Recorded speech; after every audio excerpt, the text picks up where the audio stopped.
All right, hey, so this is my power brick, and I got this off of Amazon, and it's a pretty good one. It lasts for forever. I've actually jump started vehicles. This other day, a lady at the mall was stranded, and she had an old Chevy pickup with a 350 in it, and this jump started that V8. So I'm not sure what to do on a completely dead battery, but her starter was clicking, it didn't have enough, and one shot and it was good to go. So these are really powerful, and they're 12 volt out, and they're really light. And it's still, I mean, you can see I've got about half power on it. And I've done quite a few jumps with this, and I haven't charged it in about 6 months. So it does have a couple USB outs on it, and then this is where you plug in to start your engine. Of course, it's got a little flashlight. But then it also has this added little feature right here, is it's got a DC output. And what I'm going to be attempting to do today is turn this battery into a battery for my fish finder so I can use it on my kayak and small boat. I have the Garmin Striker 4 Plus, and so I've got the cable for that right here. It comes with the red and the black power, and then the brown and the blue are for data transfer. I don't really plan on using that. And I've seen a couple videos on YouTube of guys buying this part for their jump starter, and then they cut the cables here to use it. Now this version actually times out, so it doesn't work. I've tried it, plugging it in, and it will give power to these, but it only does it for about a minute or so before it shuts off. It's not meant to really run that through. But mine, again, has this really neat DC out right here. And what it came with was this little device. And it's just a power outlet. It looks like a cigarette lighter that you'd find in your car, and it plugs in. So it looks like this. And this will stay running once you hit the power button. As long as there's a current running through here, it'll stay on. So what I'm going to do is I went down to the auto store, and I bought one of these, and it's meant for your car lighter. So you plug this into your power port, and then you get 12 volts in two of these. So I'm assuming you can hook up extra accessories. I don't really need these, so what I'm going to do is I'm going to cut one of these off. I might cut off both of them just because I don't plan on using one of these, but I'm going to cut one of these off, and then I should have 12 volts here. I can plug this end into here, and then I will have 12 volts here, and I will hook up my two ends for my power of my fish finder, and then I will be able to power my fish finder off of this 12 volt battery. I was slightly worried that the voltage coming out of this was higher. This is measuring at about 14. A lot of batteries do too, but when I checked the specs on my fish finder, it said it can take anywhere from 10 to 20 volts in order to run it.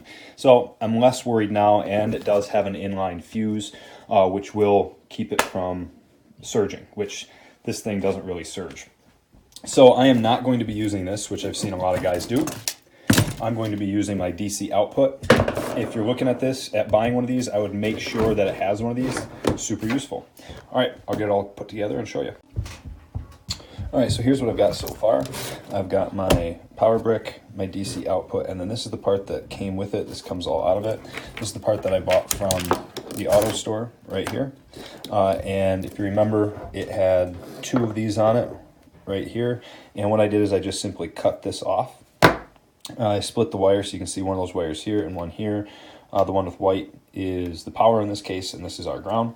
So I don't need that. That's junk. And then I think I might just leave this on here just in case for whatever reason I need an accessory. But I am a little bit worried about moisture getting in there and kind of corroding it. So that one might go. And then also what I did is I put little splices on here just to crimp them off. Those just butt connectors. And I crimped them on, so those are good to go.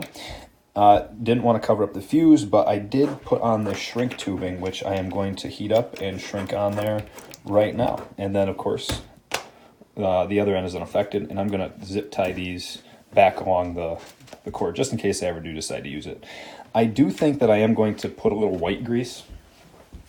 I've got some white lithium grease that I use in my 3D printer. I think I'm going to pack these full of white lithium grease just in case any moisture does get underneath the shrink tubing. That'll help keep the connection good. I've also seen guys use Vaseline. I'll get that done up. All right, so this is my finished cable product here. This is the part that's going to plug into the end. Some tools. This is the part that's going to plug into my power brick, so that'll go right in there. This is beyond, once I hit that power button, it'll turn on, and then I'll have power to my cable.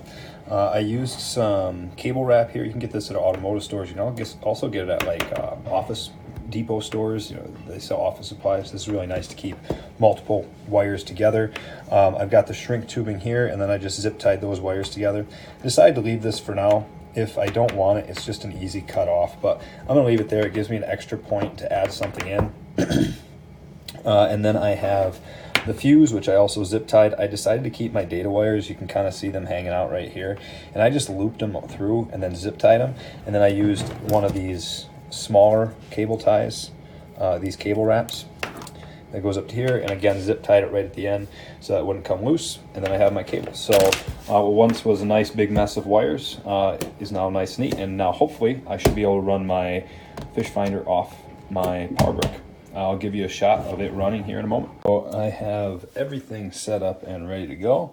Here is my jump starter power brick. I've got the DC output put on here. This will actually shut off here in a second. Oh, there she goes. I have my plug. That plug is running up here. Remember, this is just that spare one that I decided to keep on because the one I bought had a split. Shrink tube up to the fuse, and then of course all the wire goes right up into the power behind my fish finder. And then I also have my transducer hooked up here as well. There's my transducer. I've got my GPS. Brand new, I've never had it out. All right, so let's see if this thing works. Let's go ahead. Plug this in. Good. And power on the brick. Power on the GPS. All right, there she goes. So it should light up here. There she is. We'll just go into that traditional setting. And right now it's telling me that the voltage is about 14.7 volts, which is real close to what I was reading off of my multimeter here. So right in that neighborhood.